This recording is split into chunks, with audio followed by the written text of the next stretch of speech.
Gospodin s vama. Čitanje Svetoga Evanđelja po Marku. U ono vrijeme učenici zaboraviše ponijeti kruha. Imali su samo jedan kruh sa sobom na lađi. Na to i Isus opomenu: pazite, čuvajte se kvasca farizejskoga i kvasca Herodova.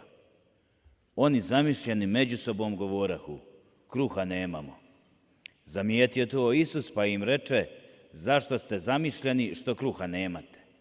Zar još ne shvaćate i ne razumijete? Zar vam je srce stvrdnulo?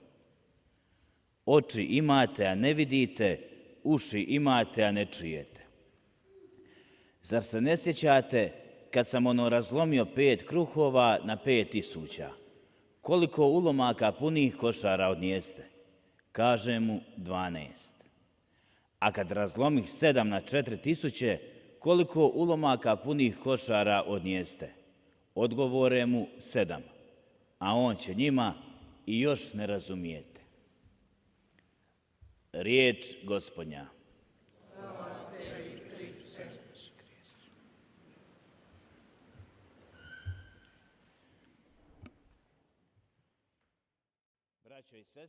형제자매 여러분, 오늘 마르코 복음의 사건은 예수님과 바리사이들의 논쟁에서부터 시작을 하고 있습니다. 그런 뒤에 예수님께서는 제자들과 함께 떠나셔서 그들을 위해서 시간을 냈습니다. 그들을 위해서 가르치십니다. 그래서 당신에게 중요한 요소들을 가르치십니다.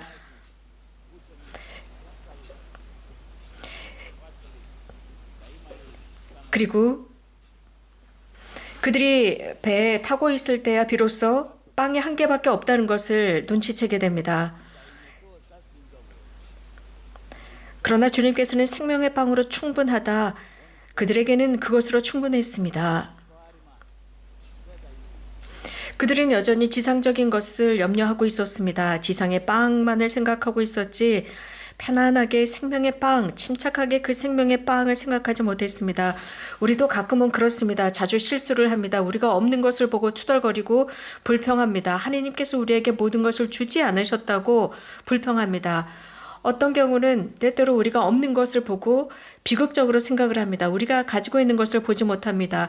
가지고 있는 그것에 대해, 주신 그것에 대해 감사할 줄을 모르고 없는 것만을 생각하고 불평하는 것입니다. 그분께서 우리에게 주지 않으셨다라고 생각합니다. 그러면서 쓸데없는 것에 에너지를 소모하고 그것을 가지려고 하고 신경이 예민해지고 정말 우리가 소유하지 못한 그것을 가지려고 안간힘을 씁니다. 그것은 우리들에게 필요 없는 것일 수도 있음에도 불구하고 또 우리들의 시간이나 우리들의 관심이나 우리들의 이미지, 우리들의 생각,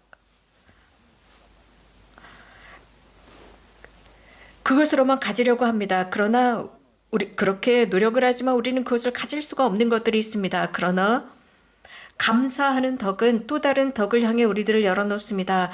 사람이 감사할 줄 아는 사람은 행복한 사람입니다. 감사할 줄 모르는 사람은 행복할 수가 없습니다.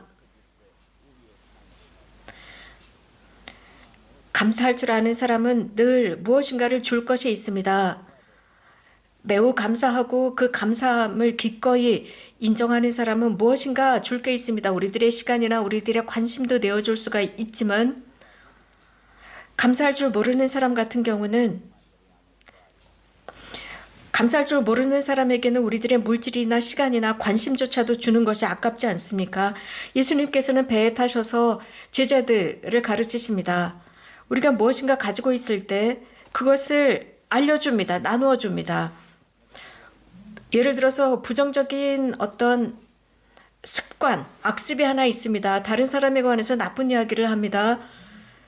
그러면서 우리 이웃이 이런저런 일을 하고 있어. 그래서 매우 유감스러워라고 하면서 그에 관해서 불평을 합니다. 그러나 예수님께서는 제자들을 가르치시는데 온유해져라 라고 말씀하십니다. 그래서 우리도 서로가 서로에게 온유해져야 합니다. 주님께서는 헤로데의 누룩과 바리사이들의 누룩을 조심하라고 말씀하십니다.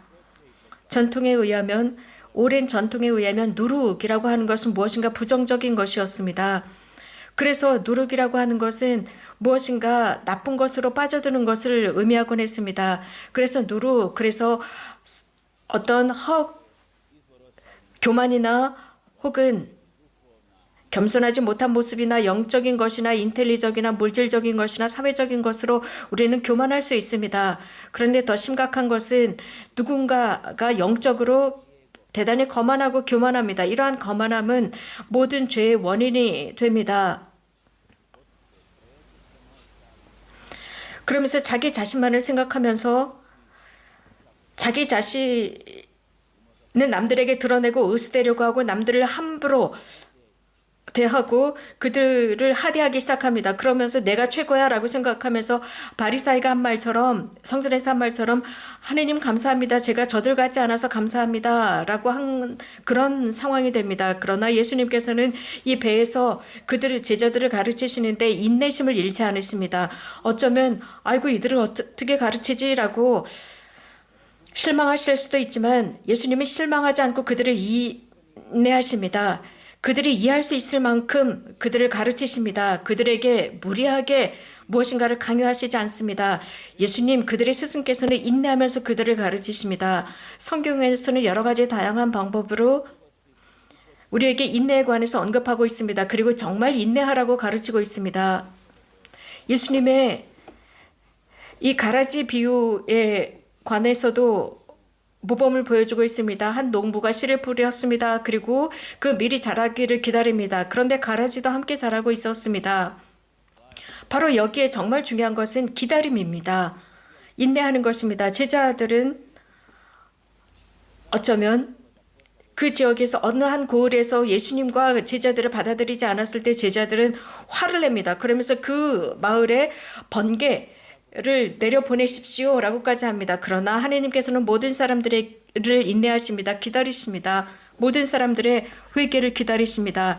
이렇게 예수님의 제자들은 인내하지 못했지만 예수님은 끝까지 참으십니다. 기다리십니다. 하나님은 무한하신 한구함을 지니고 계십니다.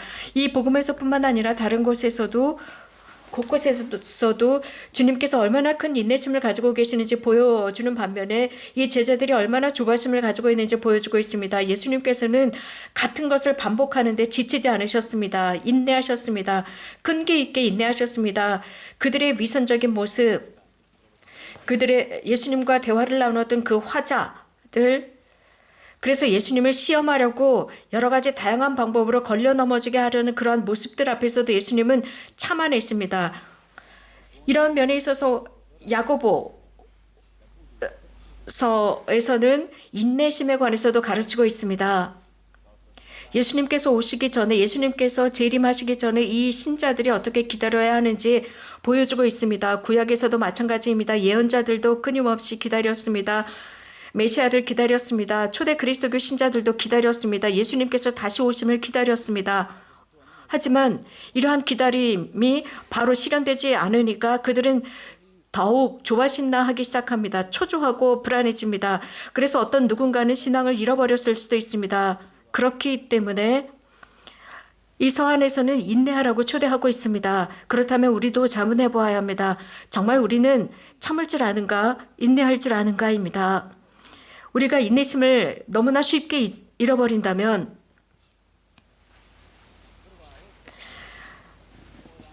가장 먼저 사실 우리가 끈기 있게 참아줘야 하는 사람들은 바로 우리 각자 자신입니다. 우리가 우리 자신을 참아주지 못한다면 우리는 타인을 참아주지 못합니다. 우리가 우리 자신을 이해하지 못한다면 다른 사람을 이해하지 못합니다. 이렇게 우리가 우리 자신에 대해서 참아주지 못한다면 우리는 우리 자신을 참아주지 못하고 사랑하지 못한다면 이웃을 사랑하지 못합니다. 인내라는 말 그 자체는 말 그대로 그 인내라는 말의 뿌리에는 고통이라는 말이 담겨 있습니다. 고통 없이는 인내할 수 없기 때문입니다. 나는 이 고통도 참아낼 수 있다라는 것입니다. 주님께서는 그 고통을 참아내신 이유가 사랑 때문이었습니다.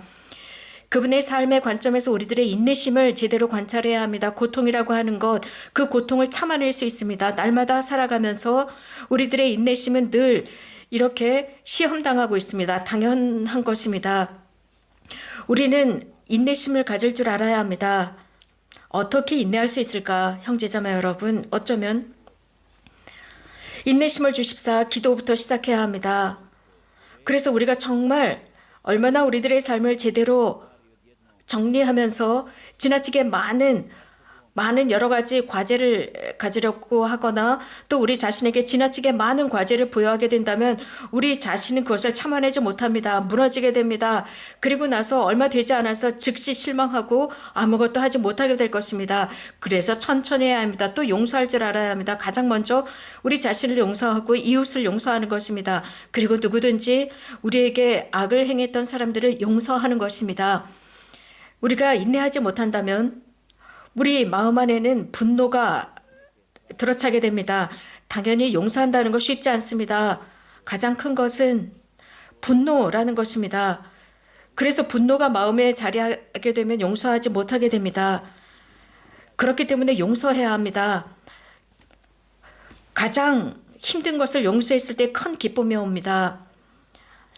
그래서 입으로라도 용서를 해야 합니다. 하느님, 저는 그들을 용서합니다. 저는 그를 용서합니다. 저 사람을, 저 자매를 용서합니다. 제 자신을 용서합니다. 라고 말입니다. 이렇게 우리가 입으로 먼저 이렇게 계속 반복했을 때 그 용서가 우리들의 마음 안에 들어가게 될 것입니다. 그렇게 됨으로써 평화가 우리들의 마음으로부터 우러나옵니다. 인내의 열매는 평화의 기쁨입니다. 기쁨이라고 하는 것은 우리들의 마음이 열망하는 것입니다. 그렇기 때문에 주님께서 인내심을 잃지 않으시고 거룩한 기쁨을 가질 수 있도록 해주십사 청합시다. 아멘.